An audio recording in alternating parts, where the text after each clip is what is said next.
How to contact BDO customer service. It's a very simple and a quick process, so let's jump into the video. First thing first, head over to any of the web browser or move into Safari if you're on your iOS device. Once you're in here, in the source bar, search for BDO customer service. Now what you want to do is scroll down and then move into this site, Help and Support. It will land you on this official page. Once you're in this page, scroll all the way down. Well, you will be able to see all of the contact information of BDO.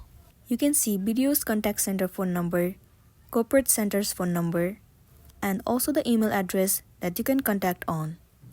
You can simply copy this email address and send any of the problem issues or any of the requests that you want to make. Once you have stated all the information, click on Send. Your mail will be definitely sent to Contact Center of BDO. After 24 hours, they will definitely reach you out via your own email address, and you'll be good to go.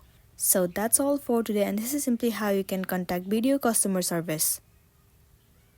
Make sure to smash the like button and consider subscribing if you found this video helpful. We'll see you in the next one.